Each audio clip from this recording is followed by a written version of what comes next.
Hello students, welcome back. My name is Neetu Dalal. हमने last video में theory of multiple intelligence की बात की थी। In the upcoming video we'll talk about the next theories that are there in information processing approach.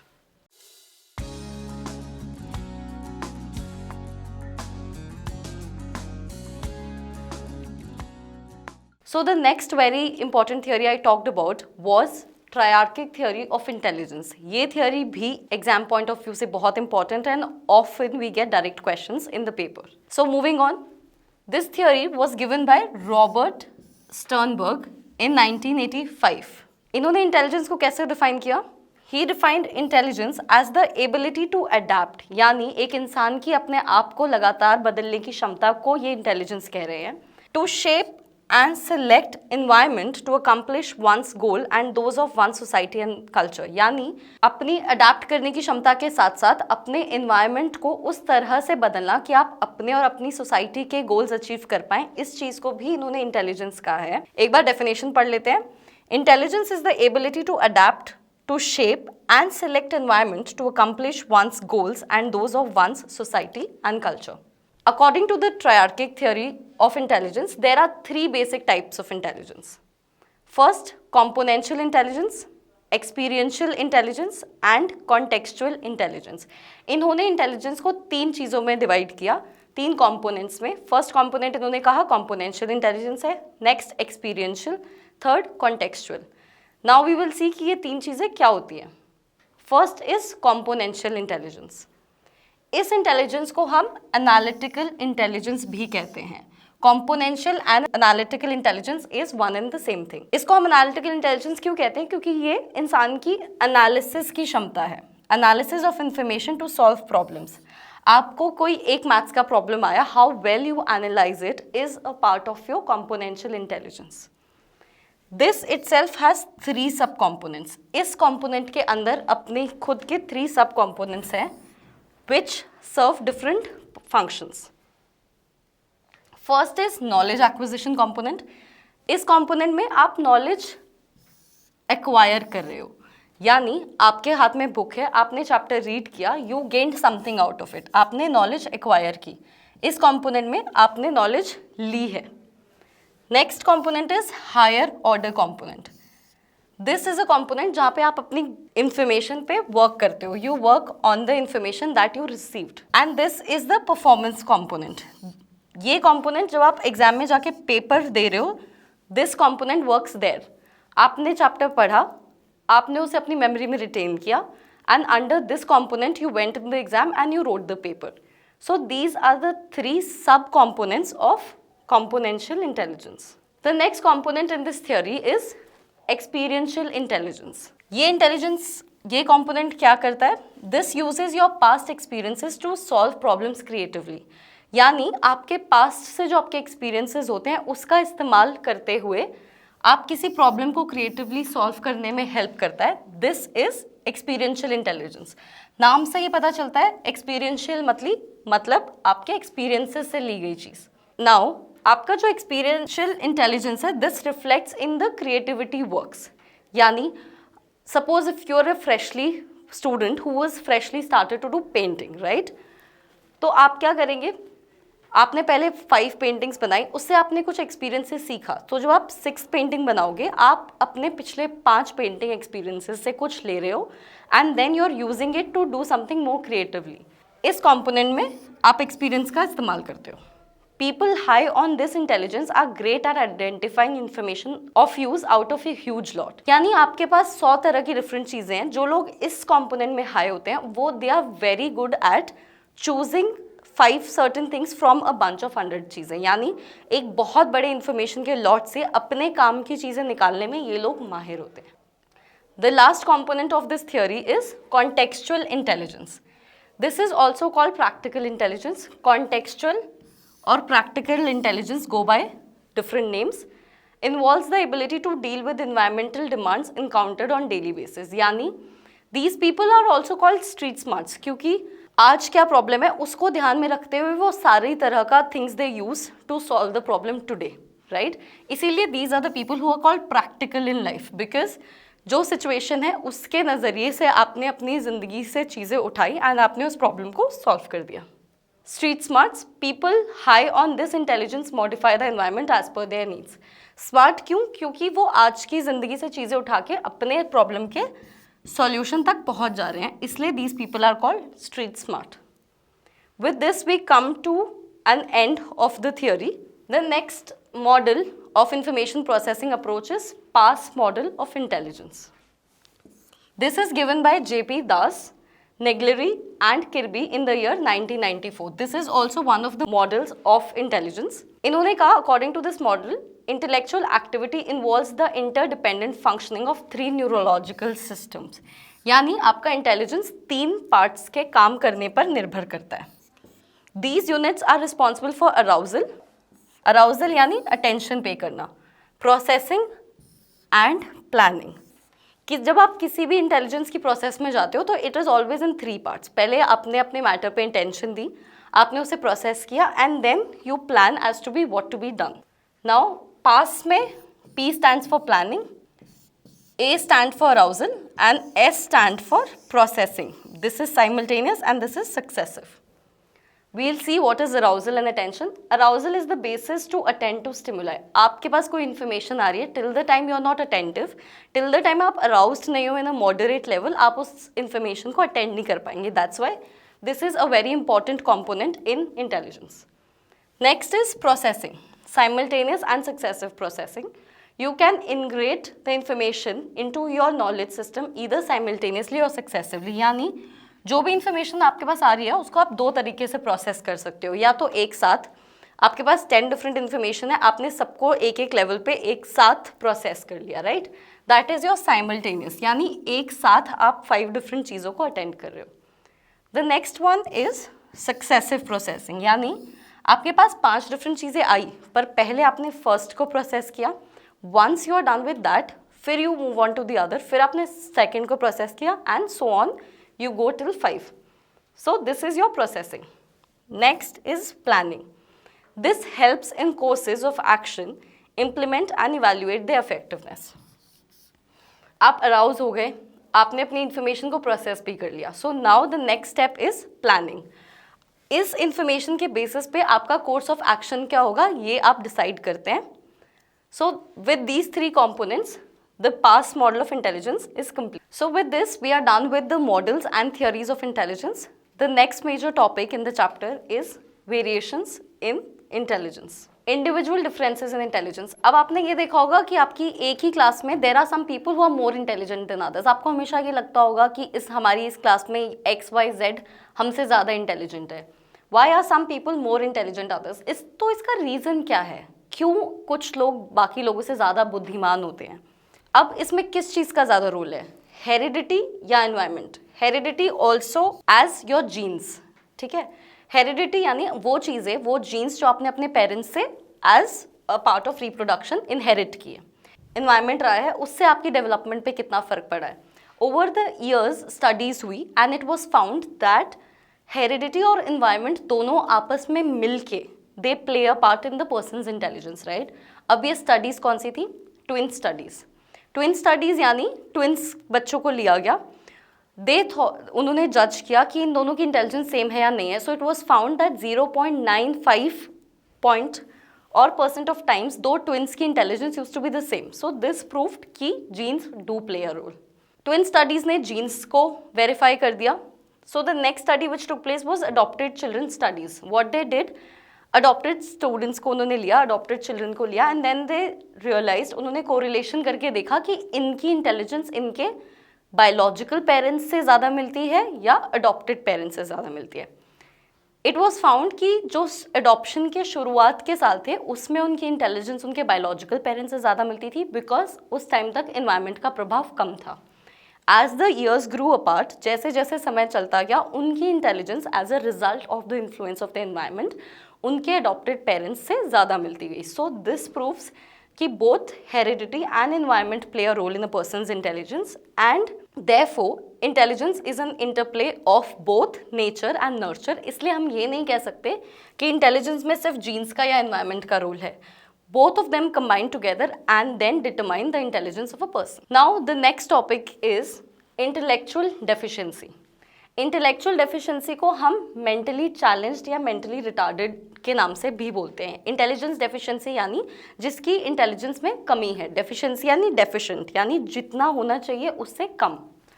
ऐसे लोगों को जिनमें इंटेलिजेंस की डेफिशिएंसी होती है उन्हें हम मेंटली चैलेंज्ड या मेंटली रिटार्डेड भी कहते हैं. Now according to American Association of mental deficiency views mental retardation age. अब मेंटल रिटार्डेशन को कैसे डिफाइन किया जाता है? Significantly sub-average general intellectual functioning existing concurrently with deficits in adaptive behavior and manifested during the developmental period. यानी इसमें 3 चीज़ें बहुत ज़रूरी हैं. यानी जो आपका सब एवरेज जनरल इंटेलेक्चुअल फंक्शनिंग है वो कम होना चाहिए. जो बाकी लोग हैं उनसे आपका सब average general intelligence should be lower than the normal people और ऑन एवरेज जितना होता है उससे कम होना चाहिए. Second, your adaptive and manifested behaviour should result in during developmental period. यानी जो एक ग्रोथ का टाइम होता है फ्रॉम 10 to 18 ईयर्स, ये आपका उस फेज में रिफ्लेक्ट होना चाहिए. सो the next topic is different levels of retardation. Depending on आपका रिटार्डेशन कौन से लेवल पे है, कितना सीवियर है, it is divided into mild, moderate, severe and profound. Right, इसमें बात हो रही है IQ की.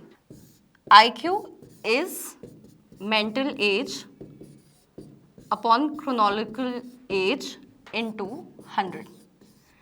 मेंटल एज इज बेसिकली कि आप अपनी एज कौन से स्टैंडर्ड के एज रेंज में do you fit in. Like suppose if I am in 5th but my mental age could be of 2nd class standard child also. So this is determined on the basis of the test जो आप students को देते हो and वो किस level पे questions कर पाते हैं. If I am able to do the questions which other 5 year people are able to do, then my mental age is 5. अगर मैं नहीं कर पाती हूँ so I will be given 4th standard के questions. If I fit in there so my mental age would be 4. Now आपकी chronological age is how old are you. आप जितने साल के होते हो that determines your chronological age. Into 100 इसलिए किया जाता है फॉर्मूला में because we do not want to deal with decimal points in a IQ. जो मीन एज रेंज है IQ की दैट इज 100. यानी एवरेज लोगों का जो IQ आता है इस पॉपुलेशन में वो 100 होता है. बिलो दिस इट मीन्स आपकी IQ is below average of what people have. Right, so mild mental retardation में जो लोग होंगे उनकी IQ 55 से 69 की रेंज में होगी. यानी मोर और लेस 70 से नीचे 55 to 69. इनमें क्या सिम्टम्स होते हैं? There is slow development. यानी they will develop and they will have a normal life. Job करेंगे वो, they lead a proper life, they get married, they have children, but उनके they are slow learners. Right, so they have basic problems in carrying out और going through the day. Next severe form is moderate.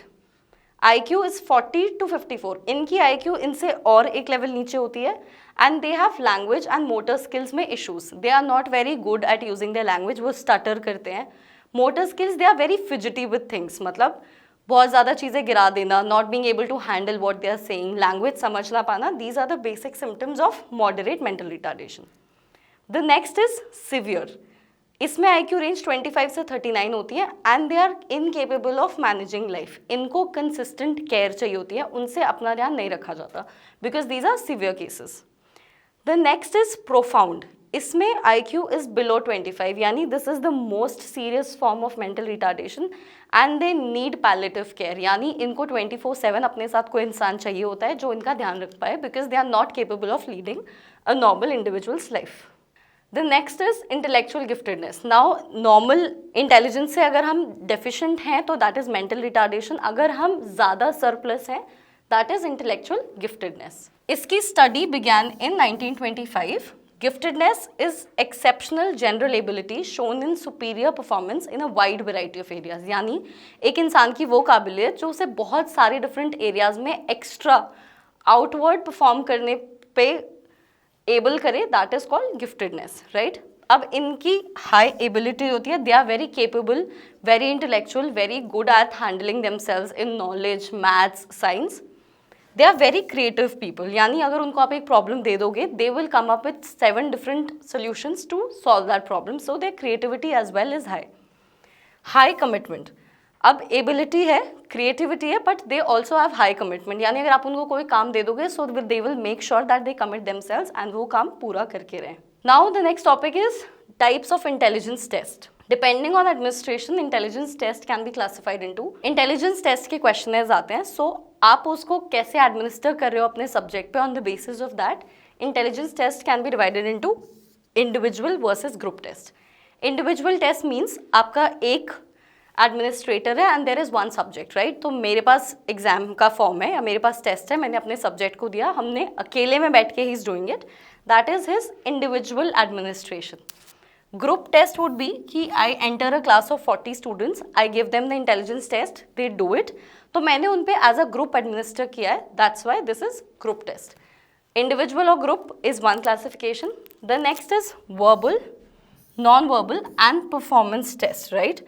अब मैंने उनको test दिया, it uses language, उसमें English language का use हो रहा है, so that is verbal administration, they are using the language. Now इसमें क्या प्रॉब्लम होती है कि suppose if the literacy rate of the individual differs, I M eight standard 7th in my language and there is somebody who is at language 5 or who's at the level of a standard 5 child, तो उनकी language comprehension में difference होगा.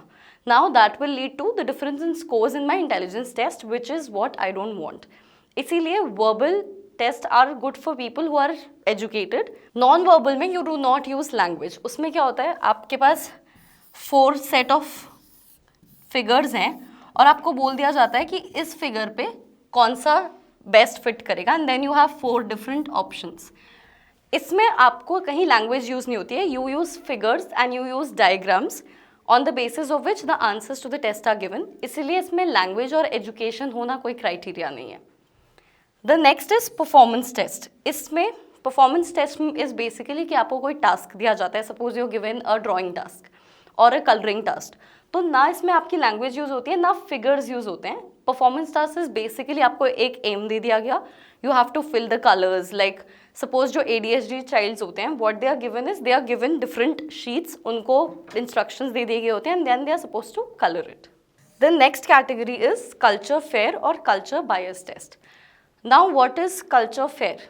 Like suppose India और American culture, Asian and American culture में it's very different. तो जो एक test है जो दोनों कल्चर्स के लिए फिट है, that is called a culture fair test. जो टेस्ट दोनों कल्चर्स में डिफरेंट रिजल्ट देगा मुझे और एक कल्चर की तरफ ज़्यादा बायस्ड है, उस टेस्ट को हम कल्चर बायस टेस्ट कहते हैं. Now the next topic under this category is emotional intelligence. This was given by Salovey and Mayer, and now with psychology getting progress, this has become one of the most important topics in research in psychology. How it is defined? Emotional intelligence is the ability to monitor one's own emotion, others' emotions, to discriminate among them and to use the information to guide one's thinking and action. यानी emotional intelligence इंसान की वो काबिलियत है जिससे वो अपने emotions को समझता है, बाकी लोगों के इमोशंस को समझता है और उनमें डिफ्रेंशिएट करना जानता है. EQ, that is emotional quotient, is used to express EI. जैसे हम IQ को इंटेलिजेंस का मापदंड मानते हैं, वैसे हम EQ को इमोशनल इंटेलिजेंस का मापदंड मानते हैं. The last topic for this chapter is creativity. First is, how do you define creativity, right? So creativity is the ability of a person to solve a problem with novel or new ideas, right? Like you have a problem, आप उसका एक standard answer है but you deviate from it and you do solve this in a different way, that is your creativity. अब class में एक example लेते हैं. Class में there are 2 students, right? One is Ajay and the other one is Sita. Ajay is very intelligent, वो हर चीज़ same time पे, जैसे मैम ने बोला कि कल असाइनमेंट देना, so he submits everything on time, he is very intellectual, but उसका एक सर्टन तरीका है, he is not creative with how he is doing the assignments. On the other hand Sita, she is not a very good student, she is an average student, but उसका हर assignment उसके पिछले assignment से different होता है in the way she uses और does it. So I will consider Sita higher on the creativity index and not the other candidate. Now the next thing is relationship between creativity and intelligence. Now this relationship is very complex. You can say कि एक इंसान की intelligence high है, right? This doesn't mean कि उसकी creativity भी high होगी, because intelligence has a positive correlation with creativity. It is necessary to be creative, but it does not ensure कि जो इंसान intelligent है वो creative होगा ही होगा. So that's why the relationship between creativity and intelligence is complex. एक point तक ये correlation positive है, but after a point this gets very complex and therefore it doesn't suffice कि intelligent होना एक इंसान को creative बनाता है. So with this we arrive at the end of the first chapter of psychology for class 12th. In the upcoming videos we'll be moving on to the next chapters. Thank you so much for staying tuned.